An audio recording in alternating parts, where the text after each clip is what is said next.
भारत माता की, भारत माता की। जरा प्रचंड आवाज बोलिए, जय श्री राम, जय जय श्री राम। मंच पर उपस्थित अपना लोकप्रिय मुख्यमंत्री श्रीमान भूपेन्द्र भाई पटेल, राज्य सरकार में मंत्री बहन दर्शनाबेन वाघेला, गांधीनगर शहरना मेयर मीराबेन पटेल, भारतीय जनता पार्टी प्रदेश महामंत्री श्री अजय ब्रह्मभट्ट जी, गांधीनगर जिल्लाना धारासभ्य अल्पेश जी ठाकोर,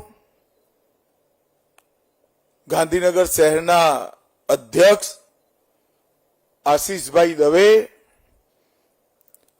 उत्तर गांधीनगरना धारासभ्य श्रीमती रीताबेन पटेल, नटवरजी मथुरजी ठाकोर, डेप्यूटी मेयर गांधीनगर शहर Shri J N. Vaghela, commissioner Gandhinagar corporation Gaurang Vyas, standing committee chairman Ravindra D Khatale, Shri DDO Shri Gandhinagar Shri Anil Singh Vaghela, Sejalben Parmar અને આજ ગાંધીનગરના ટાઉન હોલમાં ઉપસ્થિત સૌ ભાઈઓ બહેનોને મેરા રામ રામ નમસ્કાર। આજ પુરુષોત્તમ માસનો પહેલો દિવસ, આપણા ત્યાં પુરુષોત્તમ માસ એટલે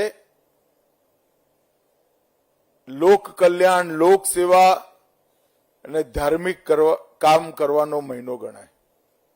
અને આજે જ ગાંધીનગર શહેરના 620 કરોડ રૂપિયાના કામોનું લોકાર્પણ અને ખાતમુહૂર્ત યોજાયું છે। ભૂપેન્દ્રભાઈ અહીંયા ઉપસ્થિત છે। હું ગાંધીનગર મત વિસ્તારમાં જ્યારે જ્યારે આવું ત્યારે દર વખતે 500 કરોડ, 1000 કરોડ, 1500 કરોડના કામો એનું લોકાર્પણ અને ખાતમુહૂર્ત કરું। ના ભૂપેન્દ્રભાઈ થાકે છે, ના ધારાસભ્યો થાકે છે। મારું કામ તો ખાલી લોકાર્પણ કરવાનું છે ભાઈ। પરંતુ મિત્રો, આ એક સિલસિલો વિકાસનો જો મોદી સાહેબે ચાલુ કર્યો, એ ભૂપેન્દ્રભાઈએ અત્યાર સુધી જાળવી રાખીને એને આગળ વધારવાનું કામ કર્યું છે। ગાંધીનગરના શહેરના સૌ મતદારો વતીથી હું હૃદયપૂર્વક સંચાલક મહોદય વાંચી ગયા। હું રાઉન્ડ મારીને આમાંથી લગભગ 12-13 કામો જાતે જોઈને ત્યાં તકતીનું ઉદ્ઘાટન કરીને આવ્યો। અનેક પ્રકારની ઝીણી ઝીણી ઝીણી શહેરની સુખાકારીની ચિંતા કરી મ્યુનિસિપલ કોર્પોરેશન અને ગુજરાત સરકારે આપણા શહેરને સંયુક્ત સંપૂર્ણ બનાવવાની દિશામાં આજ ઘણું મોટું કદમ ઉઠાવ્યું। ક્યાંક ગટરનું ગંદુ પાણી ચોખ્ખું કરી તળાવ અને વૃક્ષારોપણને જલસભર બનાવવાની વાત હોય, પીઠાપુર જેવા મોટા, હવે તો ગામ નથી, મ્યુનિસિપાલિટી નથી, વોર્ડ છે, આખા વોર્ડને નર્મદાનું ચોખ્ખું પાણી ઘરે ચકલીથી પહોંચાડવાની વાત હોય, ક્યાંય બગીચાની અંદર યોગ કેન્દ્ર, ક્યાંય પીએસસી, સીએસસી, લાઇબ્રેરી, રોડ પહોળા કરવાના, રોડ જ્યાં પાણી ભરાતું હોય ત્યાં સિમેન્ટ ના કરવાના, કોઈ વાત આપણા કાઉન્સિલરોના પરિશ્રમના કારણે મ્યુનિસિપલ કોર્પોરેશનને છોડી નથી. સૌ કાઉન્સિલરોએ મેયર સાહેબને પકડ્યા હોય અને મેયર સાહેબ અને ધારાસભ્ય ભૂપેન્દ્રભાઈને પકડે અને સરવારે આ બધા કામો આજે લોજિકલ એન્ડ સુધી પહોંચી લોકોને પોતાની સેવા આપવાનું ચાલુ કર્યું છે. અને આ જે વણથંભી વિકાસની યાત્રા નરેન્દ્રભાઈએ ચાલુ રાખી, પછી આનંદીબેન, વિજયભાઈ અને ભૂપેન્દ્રભાઈ સરંગ આ સંસ્કાર ગુજરાત પ્રદેશ ભાજપે ચાલુ રાખ્યા અને એનું પરિણામ છે કે હમણાં લોકલ બોડીની ચૂંટણીમાં કોંગ્રેસનો સુપડું સાફ કરી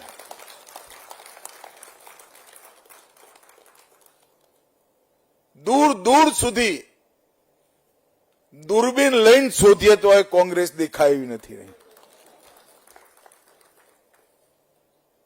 અને આ પાર્ટી વાળા આ જીતીશું, તે જીતીશું, ફલાણું કરીશું, ઢીકાણું કરીશું કરતા કરતા દિલ્હીમાં એ સાફ થઈ ગયા, અહીં ખાતું એ નાખ્યું.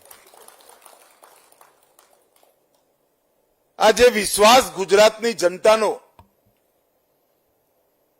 ભારતીય જનતા પાર્ટી અને એના ચૂંટાયેલા સદસ્યો પર ઉભો થયો છે, એનું મૂળ કારણ ભારતીય જનતા પાર્ટીના કાર્યકર્તાનું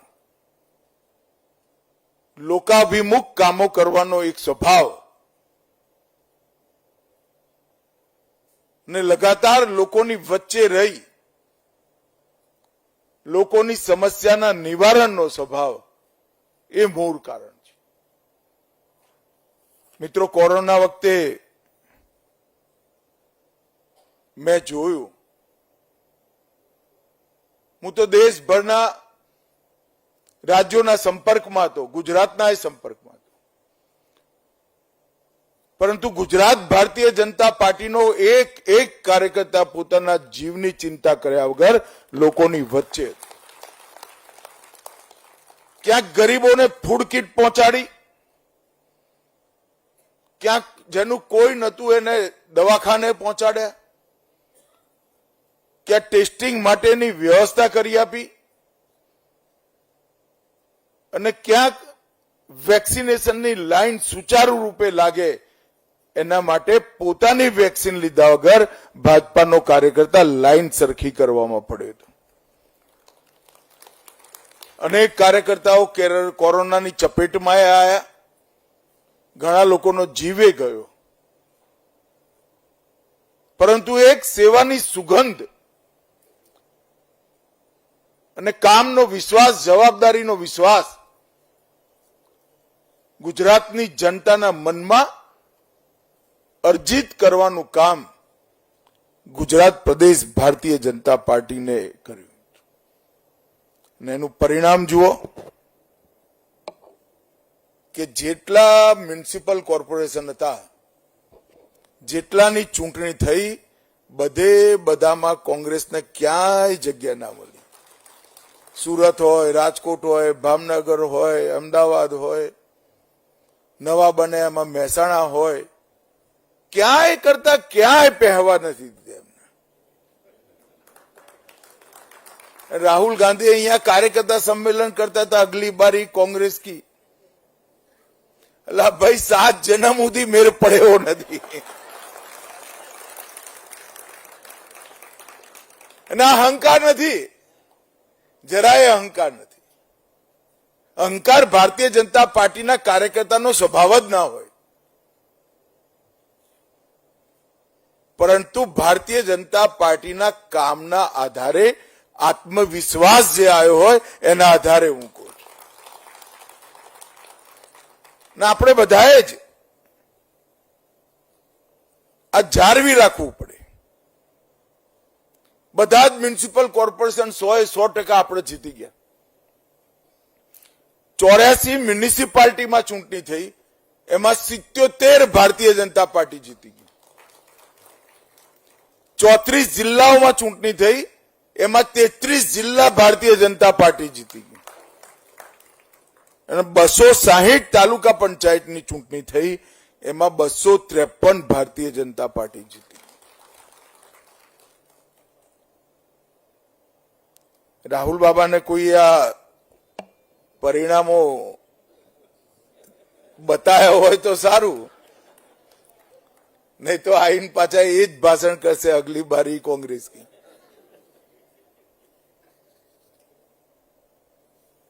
ભાઈઓ બહેનો, આ પરંપરા જાળવી રાખવાની જવાબદારી આપણી છે, આપણા સૌ કાર્યકર્તાઓની છે. હું તો દેશભરમાં ફરું છું. હમણાં જ 5 રાજ્યોની ચૂંટણીમાં 3 મહિના સઘન પ્રવાસ કરીને હમણાં આવ્યો. અને બંગાળમાં તો ઓહો જે ખોડો કાઢી નાખે.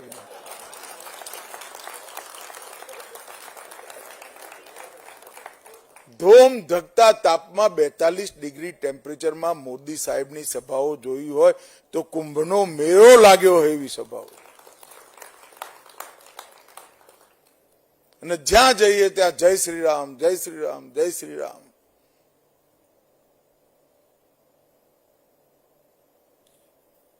અને ઘણા બધા લોકોએ કહ્યું કે છેલ્લે પરિણામ શું આવશે. મને વિશ્વાસ હતો કે આપણે જીતીશું, પણ ખરેખર જનતાએ આપણા વિશ્વાસ કરતા પણ 207 સીટો આપીને ખૂબ મોટી જિમ્મેદારી, જવાબદારી ભારતીય જનતા પર. કદાચ કોઈએ 1964ના ગુજરાતનું ફિલ્મીકરણ કર્યું હોય કે 1964માં ગુજરાતનું ગામડું કેવું હશે, ગુજરાતના શહેરો કેવા હશે, લાઇટની વ્યવસ્થા કેવી હશે, લોકોના કામકાજ કેવા હશે, અને આજના બંગાળનું જો ફિલ્માંકન કરે, પિક્ચર બનાવે, તો મને તો વિશ્વાસ છે 65નું ગુજરાત 2 માર્ક વધારે લઈ જાય. 50 વર્ષથી વિકાસની કોઈ ગતિવિધિ નહીં. ઘરમાં ટ્યુબલાઇટ લેવી હોય, પંખો લેવો હોય, ઈંટ લેવી હોય, સિમેન્ટ લેવો હોય, દરેક વસ્તુમાં સત્તાધારી પાર્ટીનું કમિશન. અને ભૂલે ચૂકે કોઈ બાજુના રાજ્યમાંથી ટ્રેનમાં બિચારો પંખો લઈને આવે કે 2000 રૂપિયા સસ્તો પડે છે, તો એ ત્યાં ટેક્સ લેવા માટે રેલવે સ્ટેશન પર ઉભા હોય અને પોતાની જાતને લોકતંત્રના રખેવાર કહેવાવાળા લોકોએ આવડા મોટા વિશાળ રાજ્યની આ દશા કરેલી. જે રાજ્ય આઝાદી વખતે સૌથી સમૃદ્ધ રાજ્ય હતું. 50 વર્ષ કુશાસન અને એનાથી કંટાળેલી જનતાએ નરેન્દ્રભાઈના નેતૃત્વને 2 હાથે ખોબે ખોબે આશીર્વાદ આપી આપણી સરકાર બનાવી.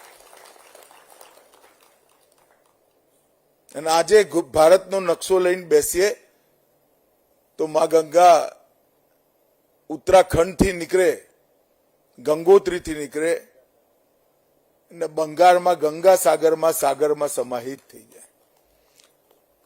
તો ઉત્તરાખંડથી લઈ વાયા ઉત્તરાખંડ, યુપી, બિહાર, બંગાળ પૂરેપૂરું સાફ થઈ ગયું. બધી જ જગ્યાએ ભારતીય જનતા પાર્ટીનું શાસન છે. આઝાદી પછી મહાત્મા ગાંધીની અસરમાં કોંગ્રેસને જે એક છત્ર રાજ મળ્યું હતું, એ જ દિશામાં આજે ભારતીય જનતા પાર્ટી આગળ વધી રહી છે. દેશના 80% વિસ્તારમાં આજે ભારતીય જનતા પાર્ટી અને એનડીએની સરકાર છે. કેન્દ્રમાં પણ સતત ત્રીજી વાર નરેન્દ્રભાઈ વડાપ્રધાન બન્યા અને એનડીએની સરકાર બની. મિત્રો, આ દરેક વિજયનો યશ અગર કોઈનો હોય તો કેવળ અને કેવળ ભારતીય જનતા પાર્ટીના બૂથના કાર્યકર્તાનો છે. એમનું તપ, પરિશ્રમ, તપશ્ચર્યા અને પાર્ટીને દેશ પ્રત્યેનો લગાવ એને પાર્ટીને લોકોની વચ્ચે જીવંત રાખવાનું કામ કર્યું છે. જે ધારાસભ્યો હોય એને ખબર હશે, ભૂપેન્દ્રભાઈને ખબર હશે, સહેજ નાનું અમથું ગામમાં આડું થયું તો કાર્યકર્તા નેતાઓનો પરસેવો લાવી દે. હું તો માનું છું એ જાળવી રાખજો. એના કારણે જ આજ ગુજરાતની જનતા લગાતાર 1990 થી આપણને આશીર્વાદ આપે. આજે 620 કરોડ રૂપિયાના કામો ગાંધીનગર શહેરમાં નવા જોડાયેલા વિસ્તાર અને જૂના શહેરના વિસ્તારમાં થયા છે. આપણા સૌ માટે, ગાંધીનગર શહેરની જનતા માટે ખૂબ સરળતા ઊભું કરવાનું શહેર આવનાર દિવસોમાં બનાવવા માટે આપણને મદદ થવાની છે. ફરી એકવાર ગુજરાત સરકાર અને મ્યુનિસિપલ કોર્પોરેશન ગાંધીનગરનો આ ક્ષેત્રના સંસદ સભ્ય તરીકે હૃદયપૂર્વક ધન્યવાદ કરી મારી વાત પૂરી કરું છું. વંદે માતરમ. ખૂબ ખૂબ આભાર માનનીય અમિતભાઈ શાહ.